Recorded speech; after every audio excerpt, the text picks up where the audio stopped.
Everyone wants the real Portugal, until they find it. Then they try to change it. Now in Salir, you won't find beach bars or English menus. What you will find is a village still living by its own rhythm. Candles in the windows, processions through the streets, neighbours who know your name. But as more of us arrive, something's shifting. So the question is, can we love a place without changing it? Guys, if you need help relocating to the Algarve and choosing your perfect spot to live, we have a bunch of services that we offer, including real estate services. We're buyer's agents. So please get in touch. Check out algarveaddicts.com and just fill in the contact form and we'll get onto a free discovery call with you. So we'd love to help you out. So where is it? 20 minutes north of Loulé, Algarve's 7th largest city, lies Salir, a quiet rural town that celebrates local customs with its Festa da Espiga, Year of the Corn, or Salir do Tempo and others.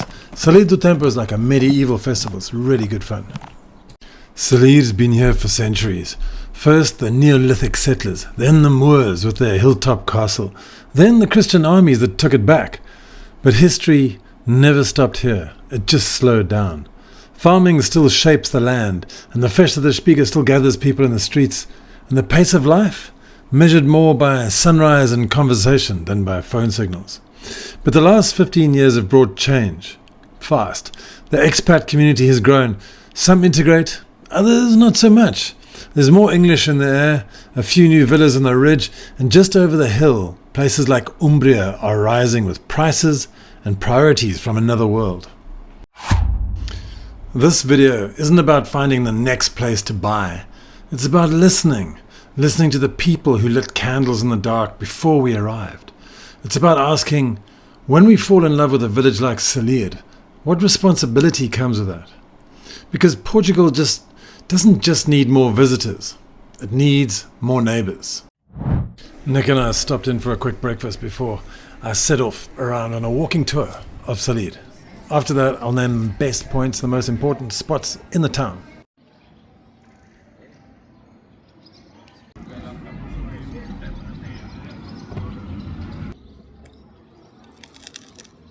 Much needed. I set off down the road, noticing the Extensão Saúde, past another cafe called A Vila. I passed the farmácia, the school, and headed up into the old castle hilltop.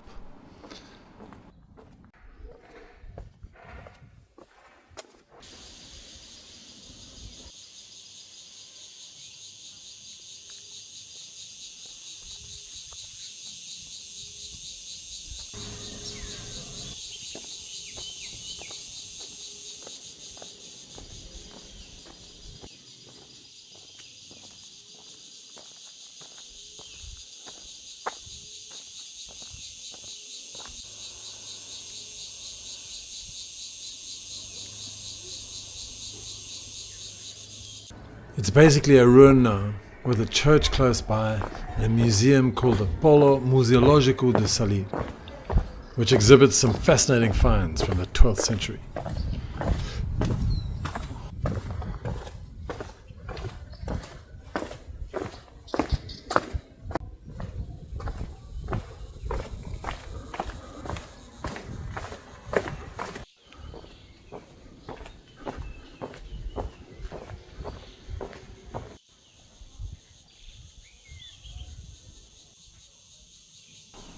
I walked back across the village towards the Igreja Matriz de Salir, or the main church on the eastern hill. Noting the Janela de Serra restaurant, I headed down through the gardens towards the rest of the village.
So looking at Salir from up above here, you can see on the left-hand side is the old castle hilltop.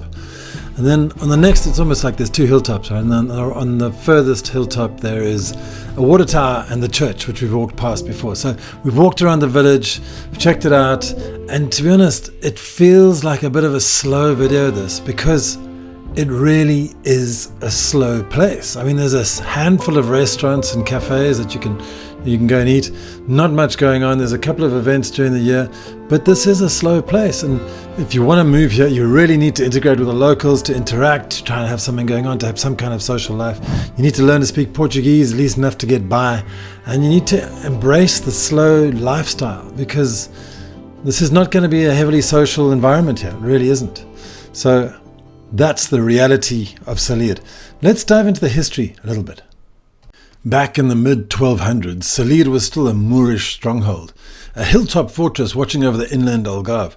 Now, most of the region had already fallen to the Christian forces, but a few key pieces remained, and Salir, or Castelar as it was known then, was one of them. Now, leading the charge was Dom Paio Peres Correia, commander of the Order of Santiago. He'd been pushing steadily south, reclaiming land for the Portuguese crown, and in 1249, he arrived at Salir just before King Afonso III swept through the Algarve to finish what had been centuries in the making. Now, we don't have detailed battle maps or epic war stories about this one. The truth is, by then the Moorish forces were stretched thin. Some accounts suggest that they may have abandoned the castle, others say it was surrendered without much of a fight. Either way, Salir fell, and with it, another chapter in the slow and sometimes silent shift of power in the Algarve. The castle itself would go on to crumble with time, no longer needed as a military post, but its walls still whisper of that turning point. A moment when Portugal's borders changed and the hills of Salir became part of a very different story. Alright, let's put a few places on the map, shall we? There are good schools in Salir, a government medical outpost or an extension saúde. There is a farmácia, which is a chemist. A sprinkling of little mini markets, plus a good solid Spar grocery store that actually comes up on the map as Jaffa, so it's recently been changed. There's even a butcher, which is great for you non-vegans and non-vegetarians out there. Café Opção is good for breakfast and coffee. Avila is a lovely little restaurant on the main road up in the town, and Associação Cultural de Salir, not the best, but it's great value and a proper Portuguese slice of life, which is perfect. Janela da Serra is probably one of the better restaurants in town, but also check out Rockin' Pizza. And if you've got any firm favourites in Salir, just please drop them in the comments. We'd love to hear what you love about Salir. So I'm not really sure if you want my opinion on Salir, but I find it a really sleepy village. I tried to interview the president of Salir, and he was really cool, and he was like, yeah, and then he was just a bit late, and then he was like quite late, so we made another meeting, and then that didn't pan out either, and eventually I was just like, no, I don't have time because this video's got to go out, and I met a lady who's lived there for years, 15 years, a foreigner, and she was really quite negative about the fact, it's like, no, we don't want any more foreigners. We don't want you to make a video about this. We don't want any more foreigners coming here because there's too many already. And I was like, well, that's a bit weird because you're a foreigner. But anyway, I respect her opinion. And, but just those couple of things. And also I went to Salir and I was really dead. There was nothing happening. And I was just left me with a little bit of a less than wonderful impression of Salir. But if you're fanatical and love Salir, just drop it in the comments and tell us how much you love it. I'd love to hear it, because I definitely must have missed something. But normally when I go to places around here in the Algarve, I get a vibe and I pick up on it, and it's really exciting and lovely. This time it didn't happen. So anyway, but like always, if you need help picking your favorite spot, it's not my opinion that counts. It's what works for you and what your requirements are. So this is our job, and we've got a whole team standing by waiting to help you. So get in touch with us at algarveaddicts.com, and we're looking forward to next week. Now, next week, I actually have not decided yet, so let me decide right now. There's a town right out in the west near Sagres, which is still under 1,000 people in population, because that's sort of the barrier I'm getting up to now with the Algarve Unlocked series of 50 videos about the Algarve. You know about that, right? I don't have to go and tell you. If you don't, let me know in the comments what Algarve Unlocked is. So I'm going to head out to Villa de Bispo next week and continue the Algarve Unlocked series. All right, have a fantastic week, and thank you so much for watching. As always, we really, really do love it. Share it with your friends. All right, ciao. AlgarveAddicts.com. We'll see you next week, but if you need any help relocating to the Algarve, click through to our website, algarveaddicts.com.